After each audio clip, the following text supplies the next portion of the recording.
আসসালামু আলাইকুম প্রিয় দর্শকবৃন্দ, লিখন টেকের পক্ষ থেকে আপনাদের সকলকে জানাই স্বাগতম। আপনারা যারা নতুন কন্টেন্ট মনিটাইজেশন পেয়েছেন তাদের অনেকেরই কন্টেন্ট মনিটাইজেশন সেটআপ দেওয়ার পর ফেসবুক আর্নিং হোল্ড করে দিয়েছে, তাই না? আর এই আর্নিং হোল্ড কোথায় দেখা যাবে এবং এটি আদৌ কোনো সমস্যা কিনা, চলুন তা স্ক্রিনে দেখে আসি এবং জেনে আসি। আপনি প্রথমে ঢুকে যাবেন আপনার ফেসবুক অ্যাপে।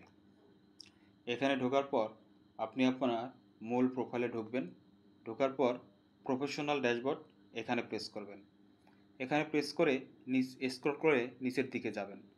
নিচের দিকে গেলে এখানে দেখবেন পে আউটস নামে একটি লেখা, এটির উপর প্রেস করবেন।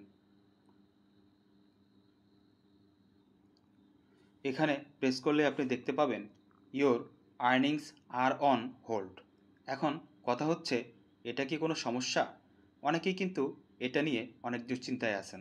তাদেরকে বলবো, আপনারা এটি নিয়ে মোটেও চিন্তিত হবেন না, কারণ এটি কোনো সমস্যা নয়।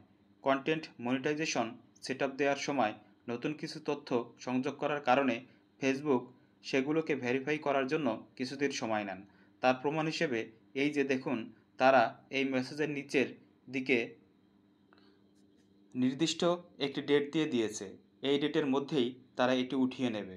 সো এটি নিয়ে দুশ্চিন্তা করার কিছুই নেই।